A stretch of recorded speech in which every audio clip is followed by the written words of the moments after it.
আজকে বানাবো কাতলা মাছের মাথা দিয়ে বাঁধাকপি। তো নতুন একটা রেসিপি শেয়ার করছি, অবশ্যই দেখবেন। ভালো লাগলে কিন্তু একটা লাইক দেবেন।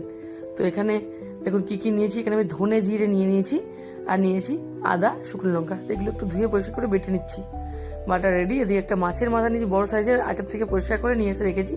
নুন হলুদ মাখিয়ে তেলে দিয়ে ভালো করে ভেজে নেব। তেল গরম হয়ে গেছে, মাছের মাথা উল্টে পাল্টে ভেজে তুলে নিলাম। এই তেলে আমি দিয়ে দেবো পেঁয়াজ, টমেটো, তেজপাতা, শুকনো লঙ্কা, লং, এলাচ, দারচিনি। তার সাথে দেবো নুন, হলুদ, লঙ্কার গুঁড়ো আর বাটা মশলা। তো এবার দেবো একটু গরম মশলা আর চিনি। মশলা ভালো করে কষে গেলে ডুমো ডুমো করে কেটে রাখা বাঁধাকপি এর মধ্যে আমি দিয়ে দিচ্ছি। সুন্দর করে মিশিয়ে নেবো হালকা হাতে। মিশে গেলে মাছের মাথাগুলো দিয়ে দেবো। বেশি করে নাড়াচাড়া করবো না, মাথা একটু গোটা গোটাই থাকবে। তো রেসিপিটা প্রায় রেডি হয়ে গেল। একটা বাটিতে তুলে দিচ্ছি। গরম গরম বাঁধাকপির তরকারি একবার বানিয়ে দেখুন, আশা করি সবার ভালো লাগবে।